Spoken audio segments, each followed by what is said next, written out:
성경에는 하나님의 캐릭터를 다양한 모습으로 보여주고 있는데 그 중에 하나가 기다리시는 하나님이에요. 그러나 여호와께서 기다리시나니 이는 너희에게 은혜를 베풀려 하심이요 일어나시리니 이는 너희를 긍휼히 여기려 하심이라. 대저 여호와는 정의의 하나님이라. 그를 기다리는 자마다 복이 있도다. 기다리시는 하나님. 하나님은 성경 말씀에 의하면 뭘 기다리고 계실까요? 이렇게 5가지로 찾아서 정리해 봤습니다. 첫 번째, 하나님은 우리가 은혜를 받아가기를 기다리고 계십니다.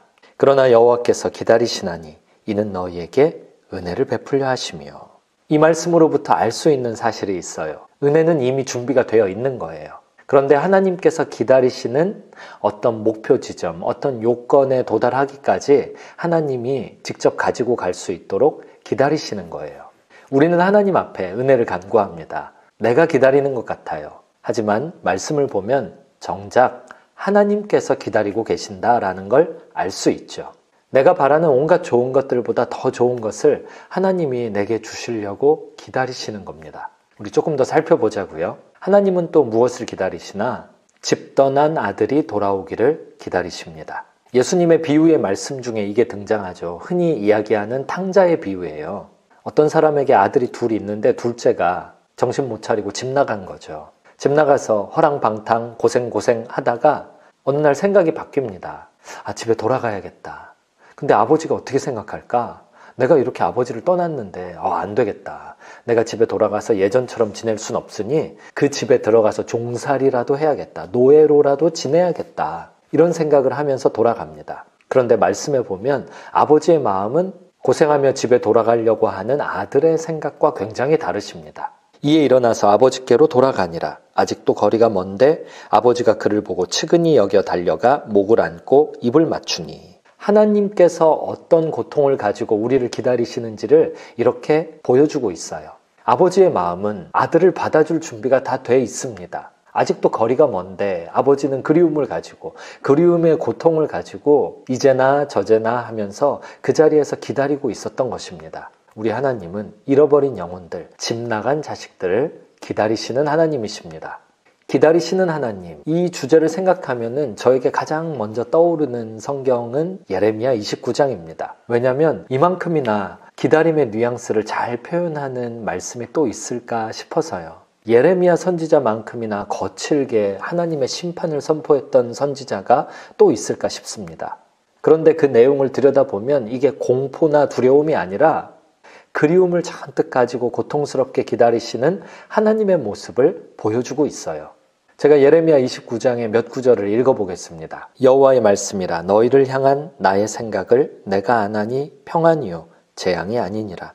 너희에게 미래와 희망을 주는 것이니라. 너희가 내게 부르짖으며 내게 와서 기도하면 내가 너희들의 기도를 들을 것이요 너희가 온 마음으로 나를 구하면 나를 찾을 것이요 나를 만나리라.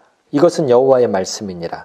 나는 너희들을 만날 것이며 너희를 포로된 중에서 다시 돌아오게 하되 내가 쫓아보내었던 나라들과 모든 곳에서 모아 사로잡혀 떠났던 그곳으로 돌아오게 하리라.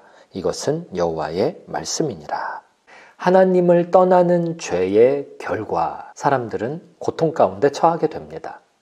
하나님은 죄인들의 죄의 결과의 고통 가운데서도 소망을 주고 계십니다.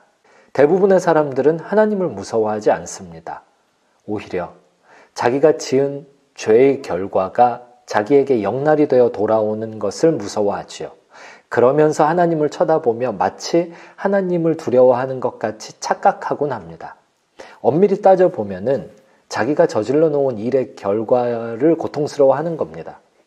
하나님은 이런 죄인들에게 평안을 말씀하십니다. 그러면서 회복되는 그날을, 다시 하나님과 재회하는 그날을 하나님께서 기다리고 계심을 이렇게 보여주고 계십니다. 자기 죄의 결과의 고통 가운데 있는 백성들은 이 고통에서 벗어나기를 기다리는 것 같지만 이렇게 말씀을 보면 정작 기다리시는 분은 하나님이십니다. 또 하나, 하나님이 뭘 기다리시나? 우리들의 복종을 기다리십니다.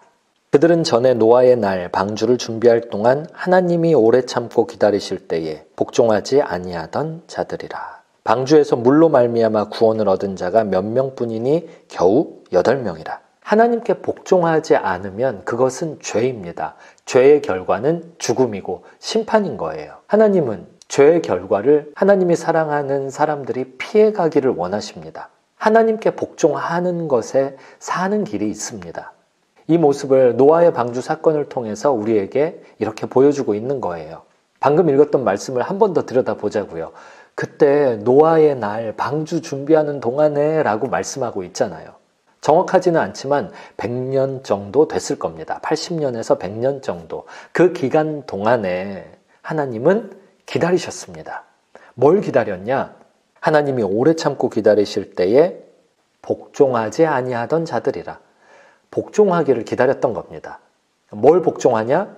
하나님을 떠나면 심판받으니까 심판받지 말아라. 이 방주에 타라. 이걸 기다리셨던 것입니다. 왜 그렇게 노아의 가정은 방주를 오래 지었을까요? 왜 하나님은 방주를 만들어서 주시지 않고 노아를 통해서 만들게 하셨을까요? 이 말씀에 답이 나오는데요. 만드는 날 동안 어떻게든 한 명이라도 더 하나님의 말씀에 복종시켜서 구원하시기 위함이었습니다. 베드로전서 3장 20절 뒷부분에 이 뉘앙스 좀 보세요. 구원을 얻은 자가 몇 명뿐이니 이게 안타까움입니다. 겨우 8명이라.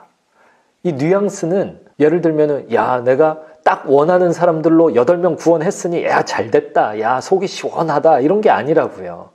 아 8명뿐이야? 이거 8명뿐이라고? 겨우 8명뿐이야? 뉘앙스가 이거예요. 안타까움입니다. 성경에서 하나님은 무엇을 원하시는지를 계속 말씀하고 있어요. 하나님은 8명만 구원받기를 원하지 않으십니다. 모두가 구원받기를 원하십니다. 모든 사람에게 구원을 주시는 하나님의 은혜가 나타나 하나님은 모든 사람이 구원을 받으며 진리를 아는 데에 이르기를 원하시느니라. 이렇게 하나님은 복종해서 구원받기를 기다리고 계십니다. 끝으로 하나 더요. 하나님께서 최후 심판의 날을 기다리고 계십니다. 기독교의 핵심 신앙 중에 하나가 말이에요. 예수님의 재림을 기다리는 것입니다. 흔히 종말론이라고 하죠.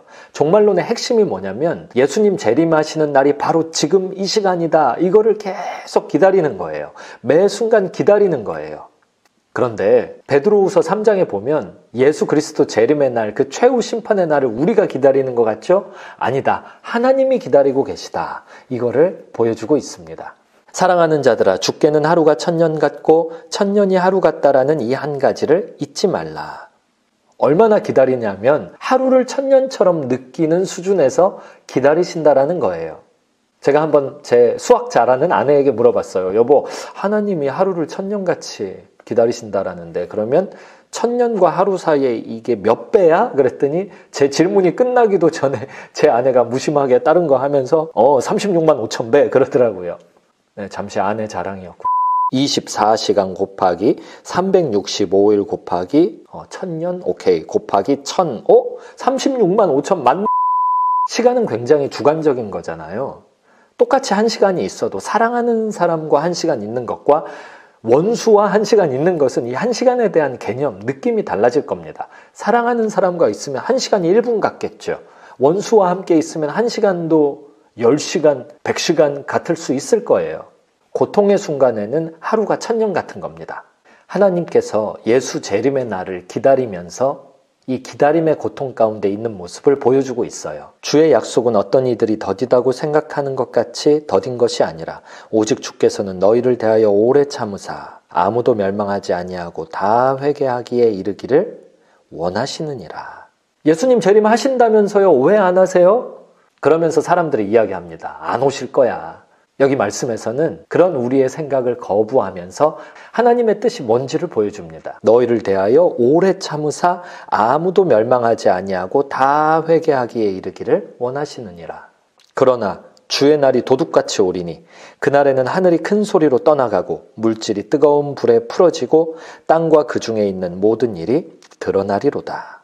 이게 하나님 기다림의 최후 도착지입니다. 예수 그리스도 재림의 날, 최후 심판의 날입니다.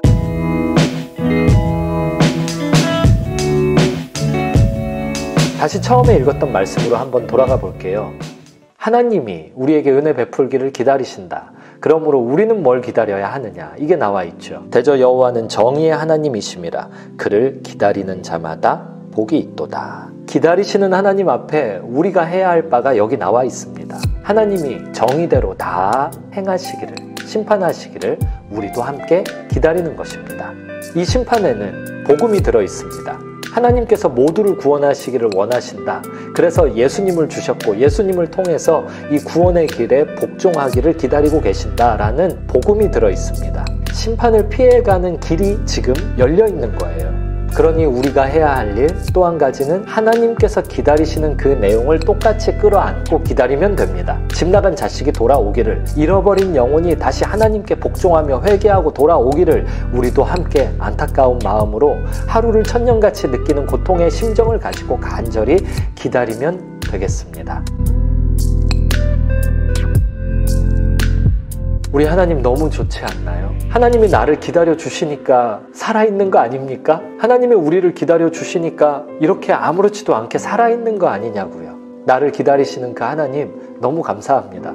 나를 기다리시는 하나님의 그 은혜 앞에 저도 응답하고 싶습니다. 고맙습니다. 감사합니다. 기다려 주셔서 제가 행복합니다. 그러면서 함께 하나님 찬양하시자고요. 동시에 아버지 그러십니까? 기다리신다고요? 저도 아버지를 기다립니다. 저도 아버지가 기다리는 걸 함께 기다리겠습니다. 집 나간 둘째 돌아오기를 함께 기다리겠습니다.